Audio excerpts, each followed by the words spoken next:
Oi gente, eu sou a Alana Trauczynski, autora de Recalculando a Rota e criadora do programa Recalculando a Rota. E tô aqui hoje com o Amit Goswami e com a Gabriela Moya, que está criando um congresso online chamado Criando Nossa Realidade. E todo mundo, qualquer pessoa que estiver assistindo agora pode acessar no criandonossarealidade.com.br e também assinar minha newsletter no recalculandoarota.com.br para receber tudo isso que a gente está fazendo aqui agora. E hoje eu tô aqui com o Amit, que é autor de mais de 10 livros de física quântica, e a editora dele é a Goya, que é a mesma editora minha, então é um privilégio enorme poder entrevistar ele. Muito pouca gente consegue isso no Brasil, e é muito legal poder ter esse privilégio e poder passar isso pra galera que me segue e poder, na verdade, levar esse trabalho adiante que impactou tanto a minha vida, né? Então a entrevista a gente vai fazer em inglês, mas espero que vocês, vai estar tudo legendado aí. Então agora, a partir de agora, eu vou começar a falar em inglês. So Amit, I was saying that your work hugely impacted my life. I've been to your workshop on 214, and Gabriela here is, let's say, the second generation of impact from your work, because after I've been to your workshop, I fully created my dream job, right? And also the life that I wanted, like fully. I wouldn't even be able to tell you today that I have a dream that hasn't been fulfilled yet, you know? Fantastic. And this is what I like to hear. Yeah, and that happened within like 2 years, you know, so it's amazing. It's really amazing what we can do when we apply those concepts in your life, in our lives, right? Right. So I brought Gabriela today as well, because she's creating an online congress that's called Creating Our Reality. It is, so, indeed, congratulations. I'm on the path. Yeah. So she's already someone who's been impacted by my work, and what we're trying to prove here is that we're creating quantum leaps here, right? And you're creating out of quantum empowerment. Exactly. Yeah. So we're both going to interview you today, and I wanted to thank you for that opportunity. I'm delighted. And I wanted to know a little bit, how was the workshop yesterday? It went very well. This was a very good group. A group of 95 eager for empowerment, and participated very seriously, which is what one needs, intensity. And I tell you, my heart was totally touched by the sincerity of so many people wanting to transform. Now, there's a movement now from going from information society, information culture to a transformed culture. We need the transformation badly, just as it happens to you. You have so much potentiality, you are wasting it. This is not the way human beings are supposed to live. This is the way machines live. And we got to come out of this very limited worldview of scientific materialism, and even more limited worldview of religions, of course, which already, going but not gone yet. So we're being a machine, as you said, when we're being, let's say, fed by a belief system, right, that's running in that machine. And what's worse is that, in that psychology, it's really a very cynical psychology. The people who are supporting this idea, they themselves don't even really believe that machine psychology, machine science is the right way to approach. They know better, but they deceive the people, because if you deceive the people and convince them to only live a pleasure-pain oriented, avoid the pain, go for pleasure-oriented lifestyle, what happens is that ordinary people just do not go towards exploring meaning, exploring values, exploring their potential, so that an elitism develops in society. The people who do, who are the elitist, the head of the hierarchy, and people who don't, they become the bottom of the hierarchy. And they don't even know how they got there. Because they hear that everybody is just machine. If everybody was machine, why some machines prosper so much and some other machines don't? Exactly. They never ask that question. Exactly, right. So of course there's a lot to be said about it, and you do a workshop, like a 3-day workshop about it. So I wanted to just, for people who are watching right now, how can we start?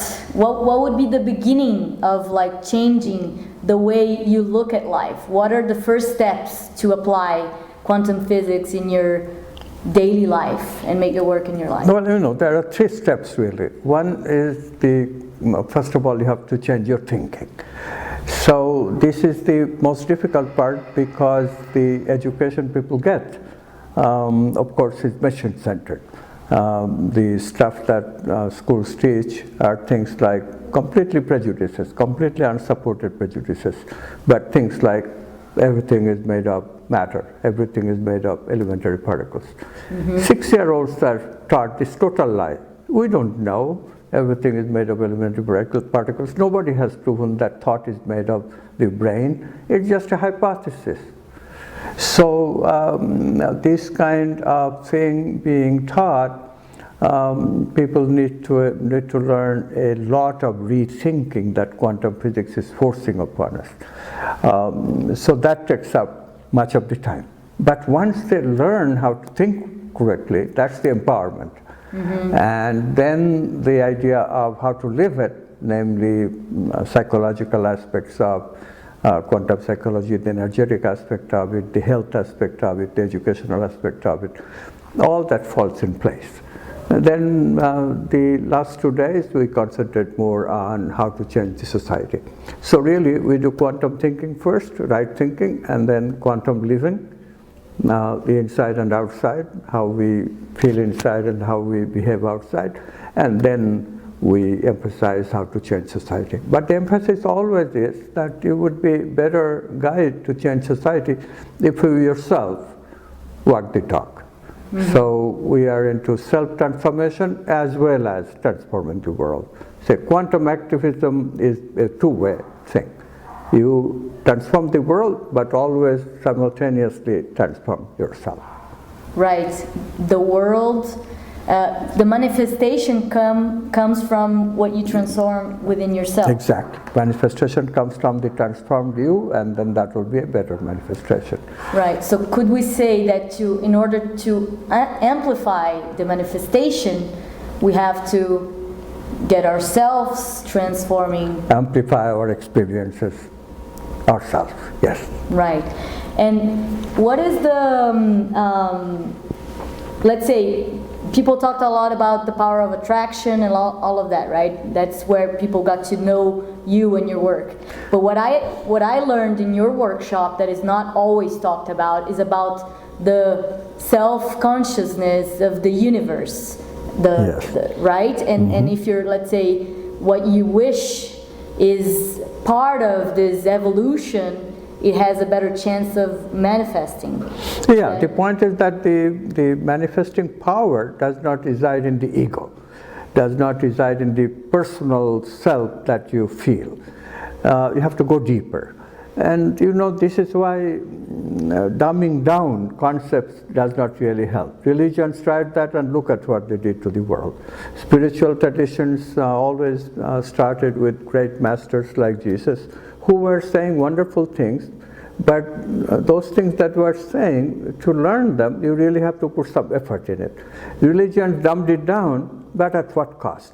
Today, books like, Laws of Attraction and movies like The Secret, they also try to dumb it down, and it really does a disservice, because people try the dumbed down methods and it doesn't work and they lose heart. People really have to understand what Einstein used to say, that things can be simple, but not simpler than nature intended. You can only make things so simple, but never simpler than that. And the dumbing down people are always trying to make things simpler, because that's the demand of the publishers, that's the demand of the movie maker. But it's all wrong demand. Truth cannot be simplified to more than a certain extent. So yes, my ideas, my books are difficult a little bit, as you know. The workshop, indeed, people have to work hard to get it, but this is the right way. There is no compromise. Right. That's why people like me exist, so I can translate your work into an easier way. Yes, right? and not only that, you know the truth, and therefore you will never dumb it down beyond what is possible to simplify. Yes, to this extent it's possible, but beyond that, you try to do it, it don't work. Right. Yeah. I've got a question. What, according to the quantum physics, what's energy? Okay, so whenever we say energy, it's not physical energy, because we are talking about the energy that we feel. Okay. I mean, human beings, when they talk about that experience, they don't experience physical energy in the way physicists talk about. What they experience, they're talking about their feeling, vital energy. Okay. So that is a very important distinction. And people should not be so apologetic because they don't use the word vital, because energy, after all, was a concept which was used long before physicists co-opted that word to mean physical energy. I see. Energy, the word has been since 18th century, the word appears in William Blake's poems, who said energy is eternal delight. But physics has not used the word energy until 1837. 19th century. So, the physicists did a trick on us, the rest of us. They took away the very, very powerful word, and now it's very confusing. Yeah. People constantly ask me, what energy are you talking about? I have to say, no, not physical energy, non-physical energy, connected with life, connected with vitality. Mm-hmm. But if we relate to consciousness? Yes, it relates to consciousness, because consciousness is the source of all our experiences. Thinking, feeling, sensing, intuiting, these are the 4 kinds of experiences. And consciousness experiences them all, starting with possibility. When consciousness chooses, the possibilities transform into experiences. So we can manifestate this experience We can with our intention, right? We can manifest this experience because we are conscious. And with this intention of consciousness, can we build, create, and choose our own reality? That's exactly it. If we can tune in to this causal consciousness, what the causal power is, if we are inquisitive enough, if we are creative enough, if we are a little bit less conventional than most people, you have to be a little bit of a rebel. If you're always doing the same thing, you miss it. That's the ego. But if you're a little creative, then you will ask yourself, can I manifest something different? Can I manifest something that will satisfy? Can I manifest something that is meaningful? Then is where you go to manifest new stuff, powerful stuff, and become powerful yourself. You have manifested the power required to explore meaning and value in your life. Most people don't care. They think that manifesting means manifesting a car for yourself, manifesting a nice house for yourself. No, for that we don't need the power of consciousness.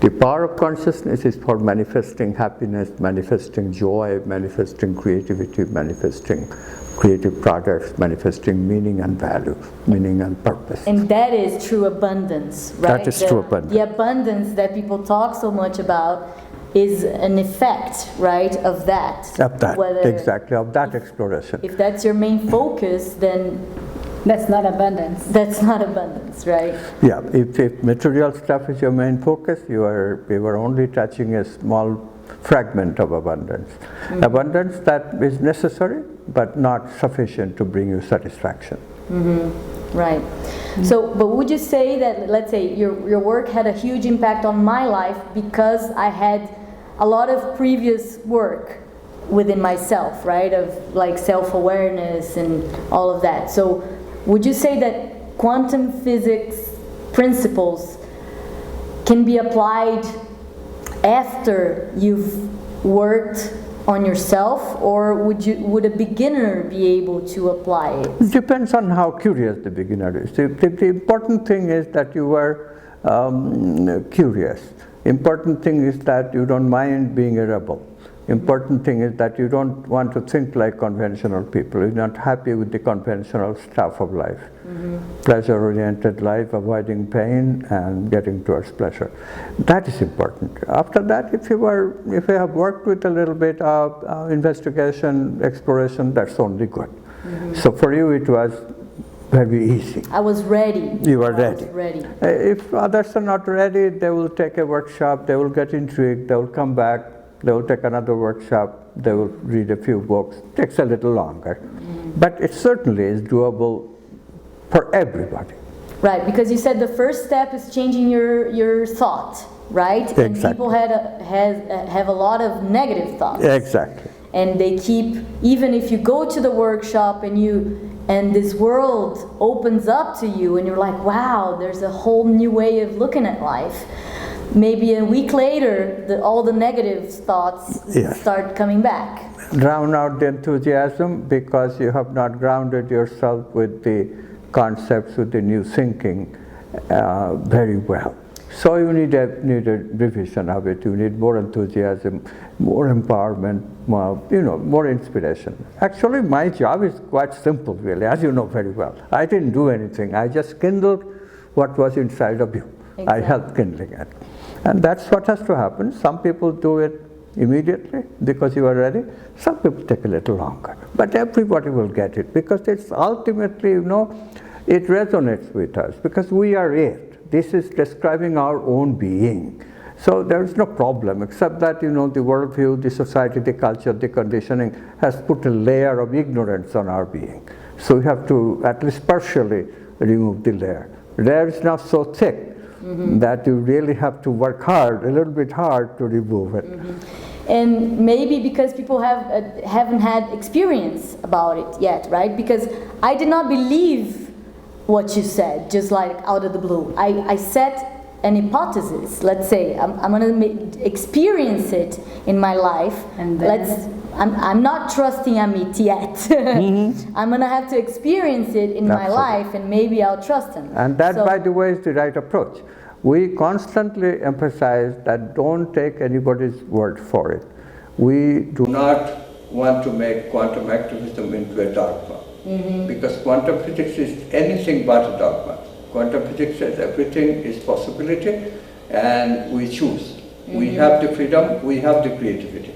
Therefore we don't need to ever follow any dogma. We can discover directly our own truth. And quantum physics emphasizes that. That is the teaching. The teaching is be creative. Think quantum, be creative. That's it. The teacher's role is to inspire, teacher's role is to point out that there is a science. And you can understand it in a didactic way.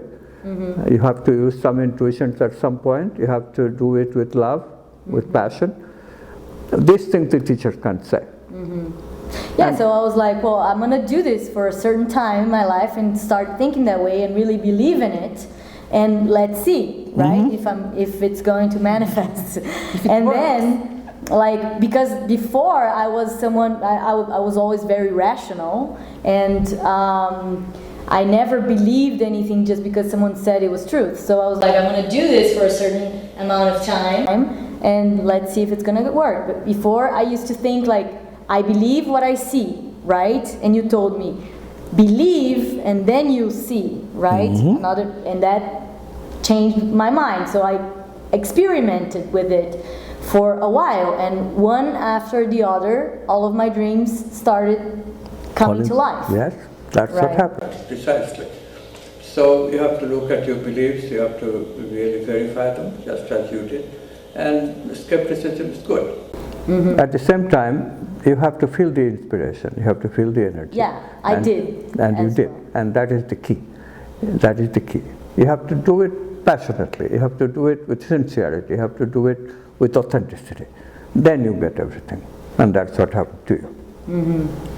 Nice. So you think that it's important to be with people who we get inspiration?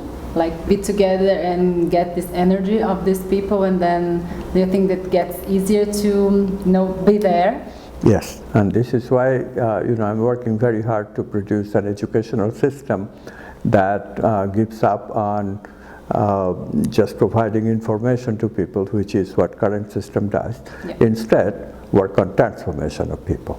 So we can help. We can, with a good educational system, transformational educational system, we can inspire a whole generation of people not to be so pleasure-plane oriented people. Instead, change the world, because the world has some urgent problems that need to be solved.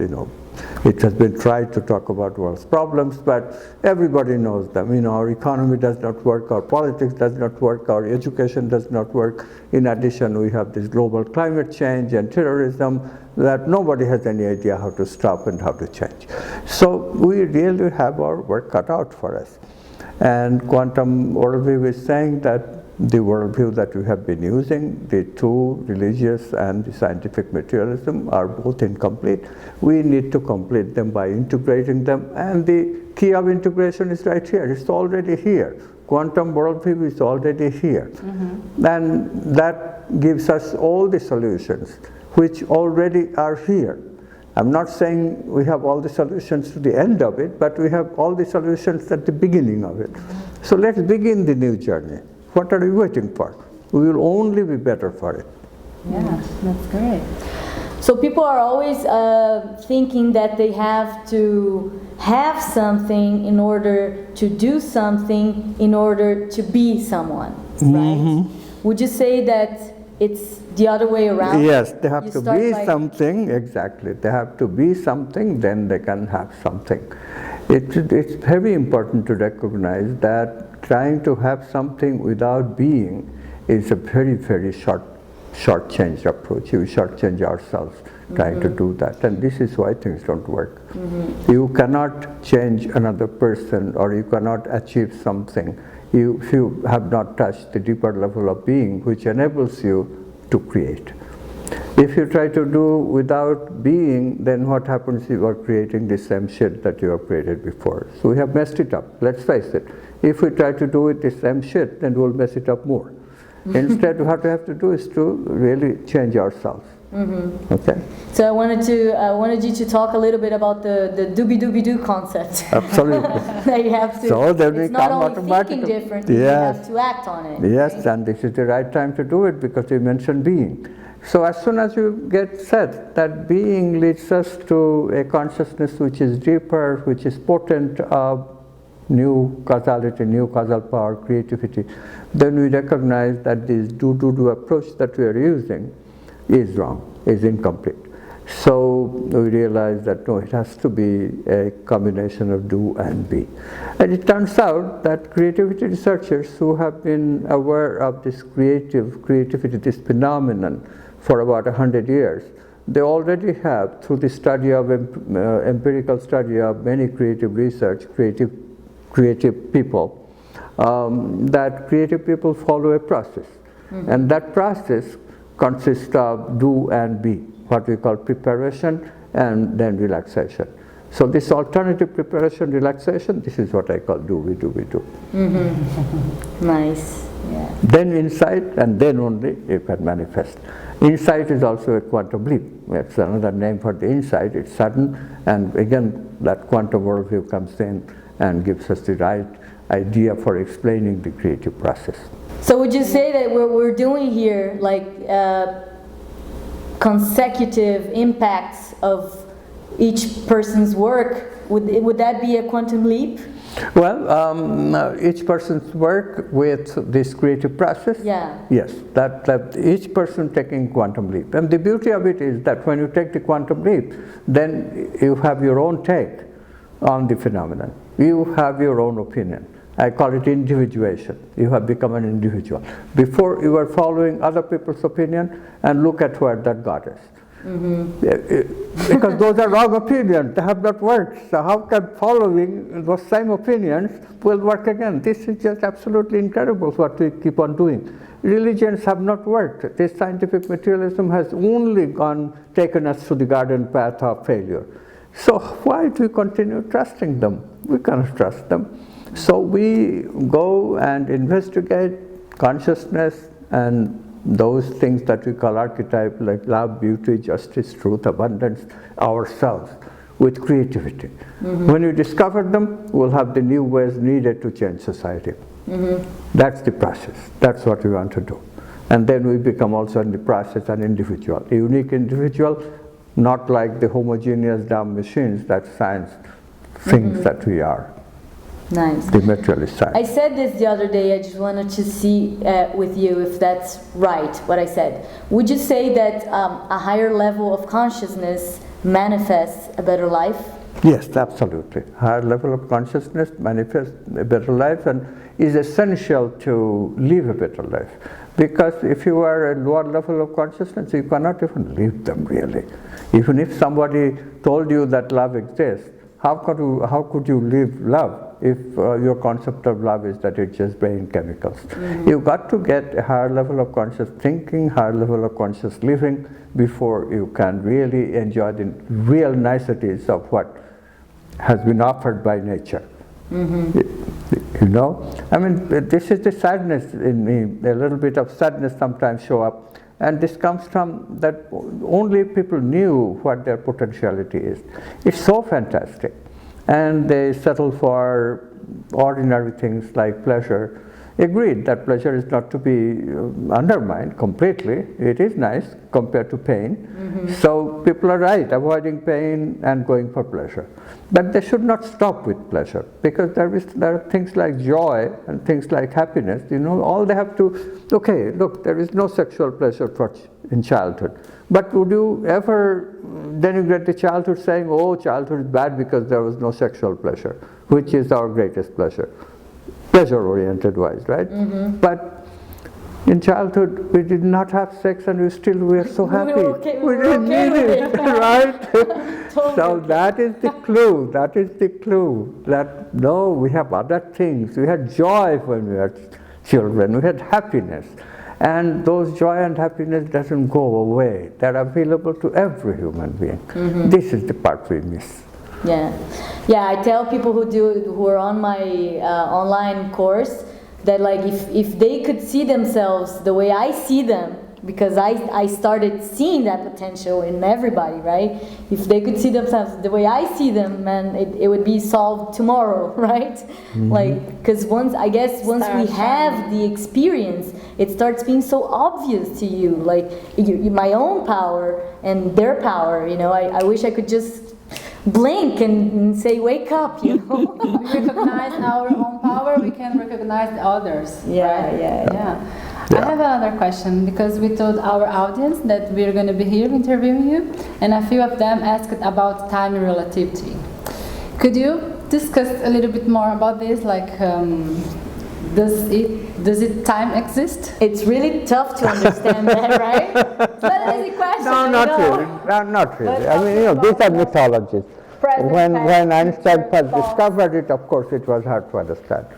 But you know, now after almost more than a century of relativity, we shouldn't say that it's still difficult to understand. But again, you cannot dumb it down more than it is simple, but you cannot make it simpler than it is. So you still have to get the idea that usually we conceive of time as absolute, and you still have to get the idea that we are used to thinking that everything happens in time.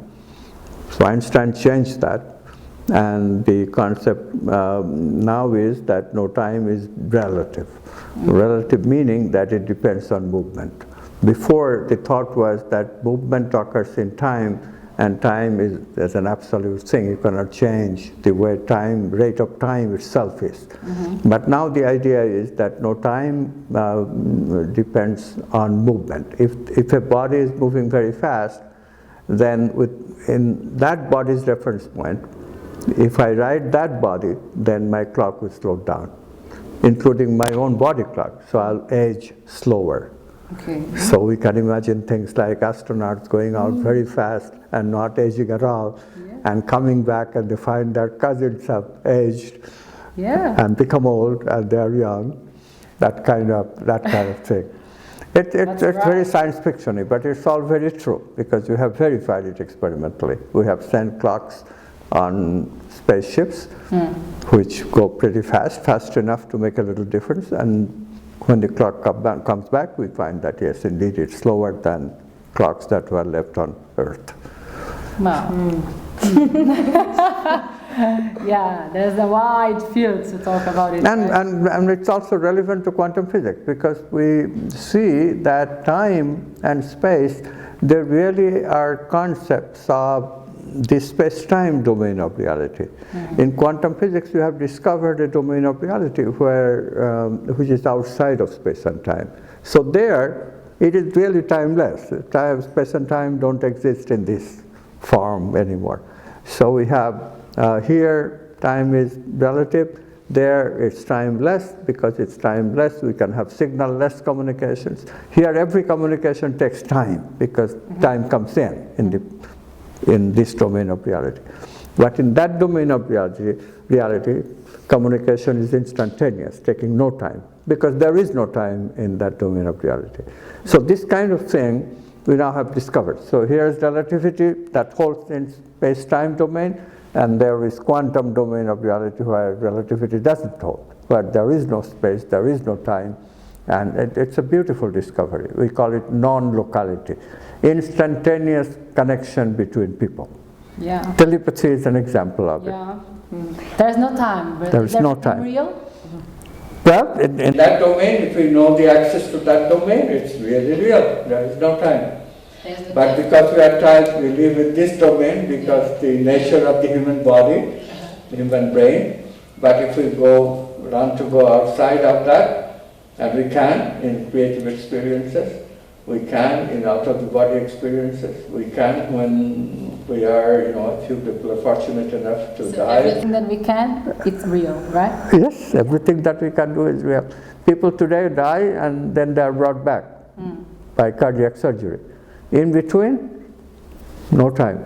And they report things that they experience. So there is consciousness even when the brain dies. Right. We now have proof of these things. Okay? It's all scientific. The world doesn't know about it, right? We should have quantum physics in the first grade, right? We should, indeed.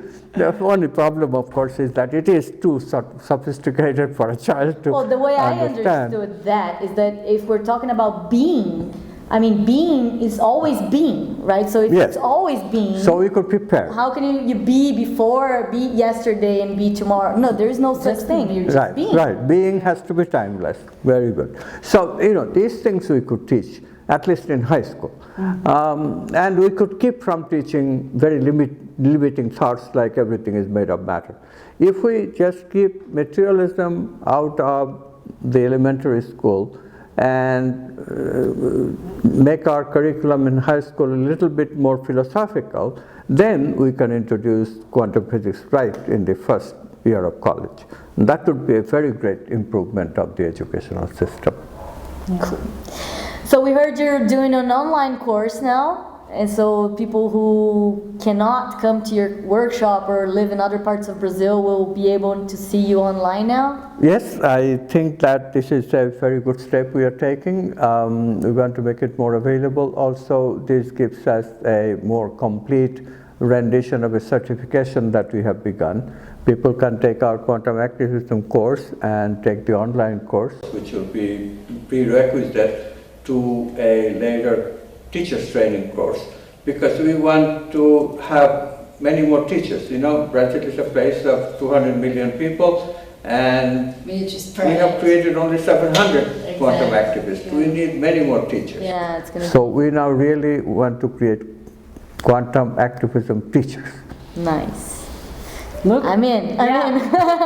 We're in. All right. Yeah, I just have one question. Just like a curiosity. Is there any question that you couldn't find an answer? Oh, there are many.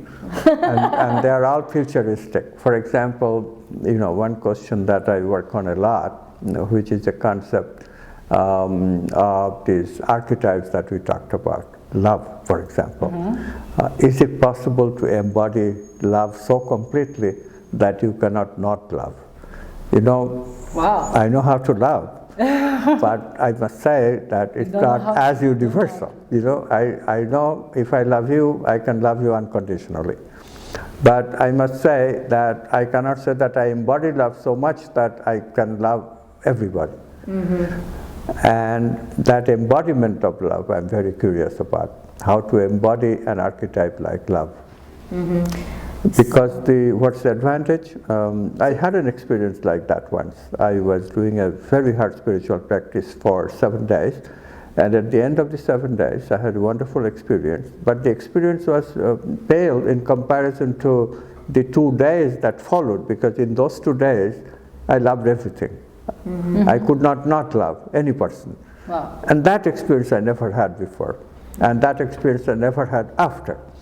So I'm very curious what I need to do in order to have that embodiment of love. To remain like that. Right? Remain like that, yes. Maybe we can, our whole lives is to get just a few seconds of that, right? Sometimes. So nice. Yeah. So you can love everyone until the first person is nasty to you, right? It's like, It could not be nasty to me. For those 2 days, it could not be nasty exactly. to me. That is just It's such amazing. a wonderful experience.